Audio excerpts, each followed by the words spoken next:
their suitcases past security, took a grinning family selfie at gate C14 and blocked me before the plane even pushed back. My name is Sloane Avery. And if you think you know how this ends, stay tuned. What do you call love when it deletes you in real time? I watched my calls blink from ringing to voicemail to message not delivered. The group chat, Family Trip 2025, kept pinging for everyone but me, a chorus I could no longer hear. They had a motto in the caption: "What happens on a family trip stays on a family trip." Translation: erase Sloane. Archive the evidence. Come home to the same doormat, me. I didn't chase the plane. I didn't cry into an airport bathroom sink. I didn't post a response. I opened my email. Because the truth is quiet and practical, I booked the tickets. The confirmation codes sat in my inbox like quiet ammunition. The return flight time was stamped across my calendar. Their hotel folio? On my corporate account. The one I'd created to help them earn family memories on points. Funny how memory works, especially when it's itemized. At baggage claim back home, they expected habit. Me, holding a sign with our last name, the car warmed, the route home mapped, the fridge already stocked. Because that's what I do, right? I carry everyone's weight and call it love. I stitch silence into a welcome and call it peace. So I made a list. Not of people, of systems. Airport pickup. Utilities. Subscriptions. The spare key under the planter that I pay for every month. The car insurance that lives on my card because we'll sort it later. The family LLC that doesn't really matter until tax season arrives screaming. I canceled the airport pickup under my name. I rescheduled my own life under my name. And I called someone who only speaks in documents and dates. Round trip, he asked. Just the return, I said. There's a difference between rage and precision. Rage is loud. Precision sounds like a pen clicking open. I spent the week in silent choreography. Phone calls. Emails. 2 in-person appointments where the receptionist offered water and I declined because thirst teaches focus. Their plane would touch down at 6:42 p.m. on a Sunday. Arrivals would buzz. The glass doors would slide open. Everyone would be scanning for me. I won't be there. But someone will be. A man in a navy suit, holding a clipboard and a printed sign that doesn't say our last name. It says a case number. They came through arrivals in matching hoodies, sunburned and satisfied, scanning every face like I was their luggage claim. Automatic, reliable, mine to carry. The man in the navy suit didn't wave. He lifted a small white placard. Case NO. 24, CV, 1187. Not our last name. A number. A boundary. He didn't drive a car. He carried a clipboard. Are you the Averys? He asked. My sister grinned. Finally. Where's the SUV? He clicked his pen. You've been served. For envelopes changed hands, paper soft as fabric, edges neat and cold. A security officer drifted closer, more curious than concerned. People watched without meaning to. That's the thing about quiet consequence, it's magnetic. I arranged this from my desk with 3 phone calls and a retainer. The man who only speaks in documents and dates had a question for me last week. What's the outcome you want on paper? Accuracy, I said. Then distance. Inside the envelopes. Petition to dissolve Avery Family LLC with an accounting due in 10 business days. Demand for reimbursement totaling $19,842.63. Flights, hotel incidentals, ride shares, annual insurance premiums I'd been told to just float. Notice of revocation removing every authorized user from my cards, accounts, and digital keys, effective 6:30 p.m. Phone plan poured out confirmation for 3 lines I paid for, terminating at 6:45 p.m. Arrivals clock read 6:42. My father's laugh evaporated first. My mother's hand went to her neck like she'd misplaced a necklace. My sister, ever brave when the bill arrives late, tried a smile and reached for solutions. Okay, Sloane, she said to the air. Very funny.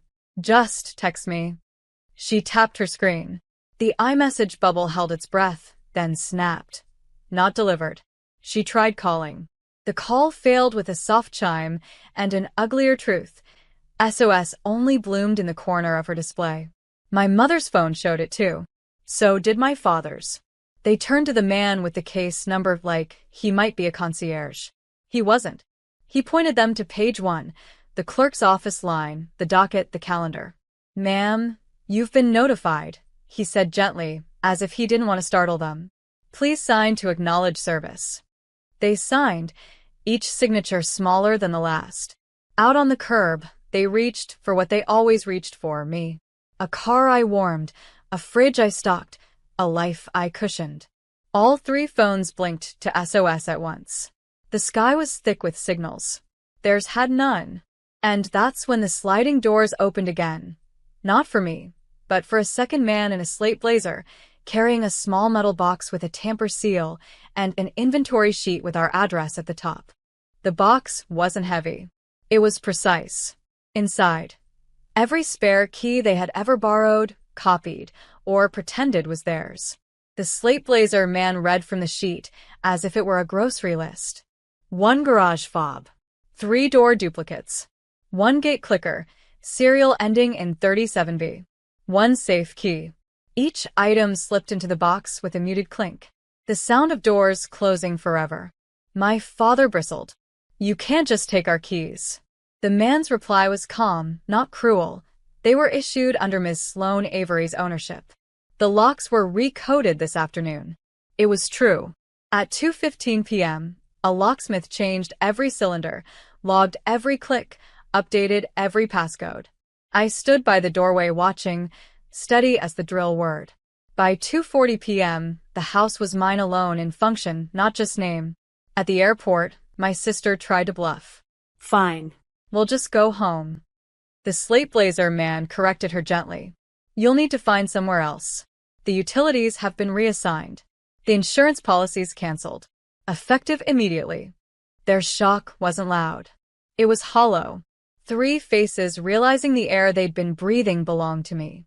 For years, I funded their comforts, under the guise of family solidarity. I thought love meant footing the bill. I thought silence was cheaper than truth. But silence compounds interest. The lawyer explained it in legalese. Every dollar is traceable. Every signature has a timestamp. Every neglect leaves a ledger. And tonight, the ledger spoke. Outside, taxis lined the curb.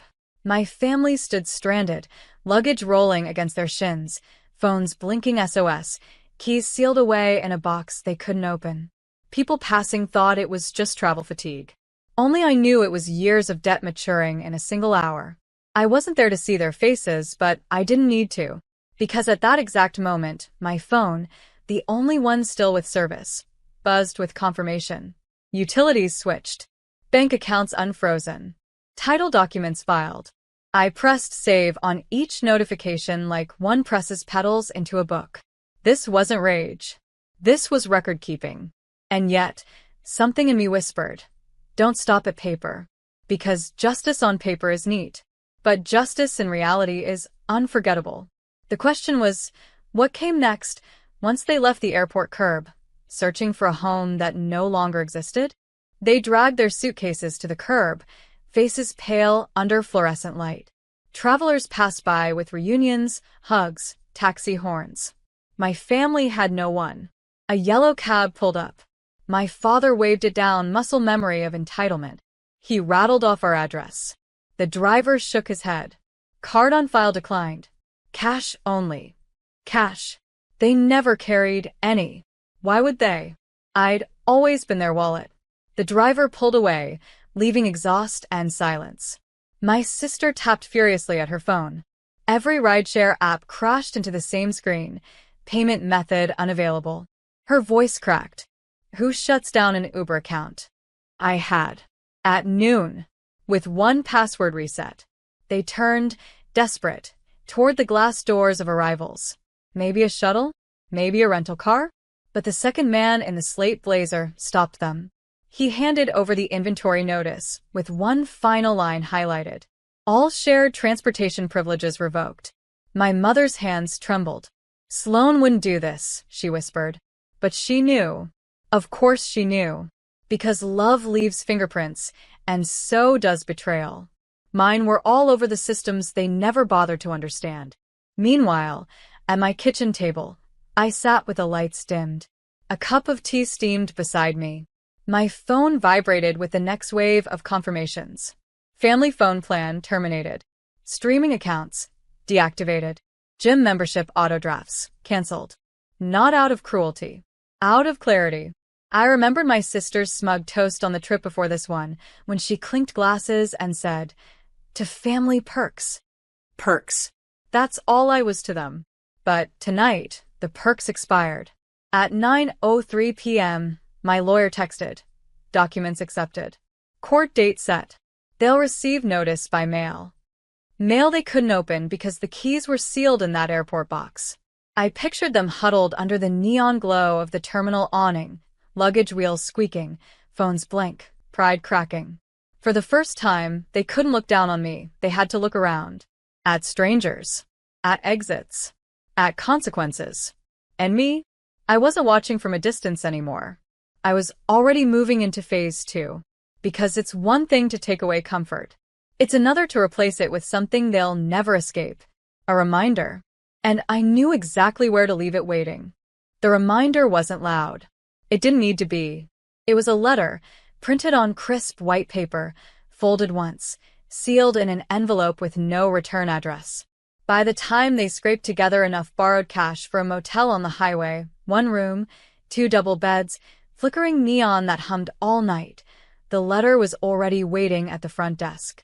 Room 214, the clerk said, sliding the envelope across without looking up. My sister tore it open, expecting maybe pity, maybe apology. What she found instead were 4 words in my handwriting. Welcome to your freedom. They read it again and again, trying to twist the meaning into something less cruel, more familiar. But freedom wasn't comfort. It wasn't keys, cars, or plans already made. Freedom was bare. Freedom was the taste of air, without scaffolding. I had freed them from me. At home, I walked through the house they once treated like a shared inheritance. My fingers brushed the door frames they slammed, the cabinets they emptied without asking, the table where they laughed at my silence. It didn't feel empty. It felt finally mine. I sat down and opened the folder the lawyer had couriered. Inside, a ledger of transfers, receipts, signed acknowledgments. Hard proof that I had paid for every family trip, every emergency bill, every "we'll settle later." Each page was a map of my erasure. Now each page was theirs to face. Because the letter at the motel wasn't the only reminder. The real one would arrive in the morning. Certified mail, thick packets stamped in red. Deadlines, numbers, balances due. They'd have to sign at the front desk, pen shaking, just like they did at the airport. And when they opened it, they'd see exactly what I had seen for years. Every cost they ignored. Every debt they pretended didn't exist. It wasn't revenge.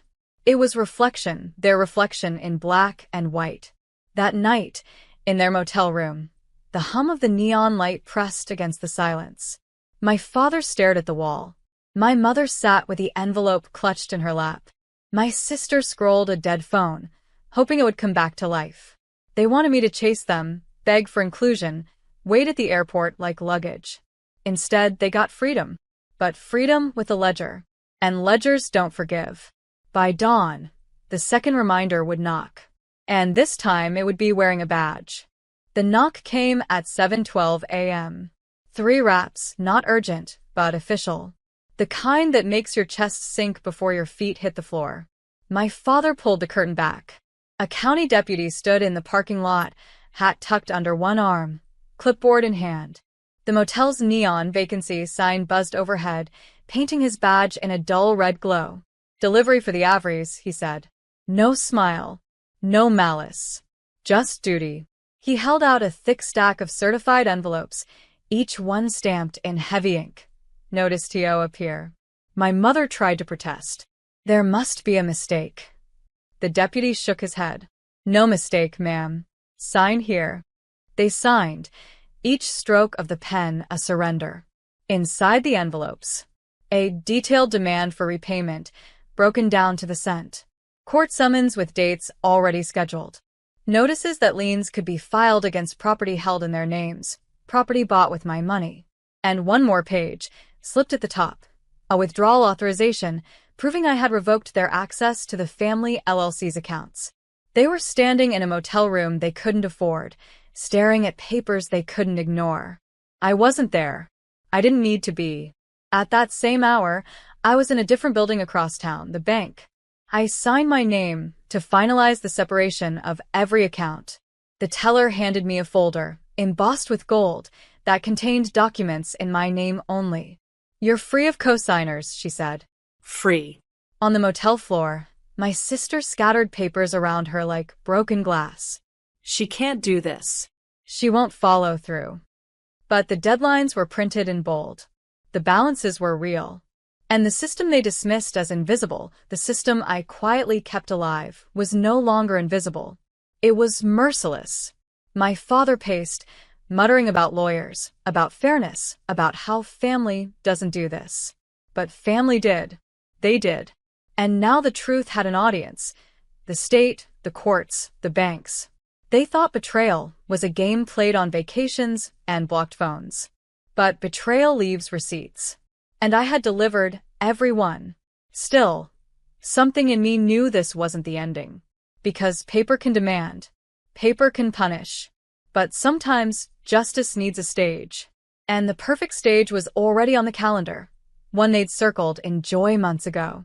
The family homecoming gala. And I had no intention of skipping it.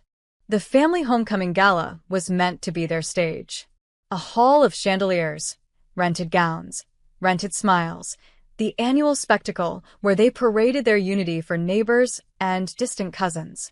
They had blocked me from the trip, but I was still printed on the gala program. Sloane Avery, Treasurer, Family LLC. My name already inked in gold, months before they tried to erase me. I didn't call the committee to change it. I let it stand. Because nothing is louder than silence until it isn't. When the night came, they arrived late, still bruised from the motel, envelopes shoved into purses like contraband. My mother clutched a shawl tighter. My father adjusted a tie that no longer fit. My sister held her phone like a prop, the screen blank, service dead. The gala pianist played something cheerful. The lights dimmed. The MC tapped the microphone. "Tonight," he said, "we honor the family who built this community, the Averys. Let's welcome their treasurer, Miss Sloane Avery." Their heads whipped around. And there I was. Not in the shadows. Not erased. I stepped onto the stage in a black dress that didn't beg, holding nothing but a slim folder. Applause scattered across the hall, hesitant, confused. My family froze at their table, caught between rage and fear. I opened the folder, clicked the microphone on, and began to read. Not insults. Not bitterness. Just numbers. Line by line, I recited the truth. The $6,200 in airline tickets charged to my card. The $8,400 in hotel charges funneled through my account. The utilities, insurance, streaming services, all tethered to me. The total, $19,842.63, unpaid, unacknowledged, carried by one name, mine. The room went quiet, forks frozen in midair. I didn't raise my voice. I didn't need to. The numbers spoke louder than any betrayal. My father shifted in his chair. My mother's hand gripped her wine glass until it trembled. My sister mouthed something, a plea, a curse, maybe both. I closed the folder. "That," I said softly, "is what family perks look like." And then I thanked the audience, stepped down, and left the stage to silence, so heavy it pressed against the walls. Because revenge isn't always thunder. Sometimes it's bookkeeping under a spotlight. And yet, one act remained. Not a performance. A decision. The gala gave me an ending they never expected. But what waited after the lights dimmed, that was the true finale. When the lights of the gala dimmed, I didn't stay for the awkward applause or the whispers that trailed after me. I slipped out through the side door, heels clicking against marble, cool night air rushing into my lungs like release. They stayed behind, my family, cornered by numbers, shackled by truth, stripped of the illusion they'd worn for years. Guests avoided their table, embarrassed to even meet their eyes. But I wasn't done. Not quite. At dawn the next morning, while they still hid behind blackout curtains and excuses, a courier delivered the last piece of my plan. A single page. Not a demand. Not a summons. A release form. It stated in plain type that I was no longer responsible for their debts, their bills, their games of inheritance. My name was gone from their LLC. My signature had sealed the separation. They wanted freedom from me. Now they had it. Legally, irreversibly, completely. And with it came the cost. The accounts were theirs to settle. The taxes theirs to pay.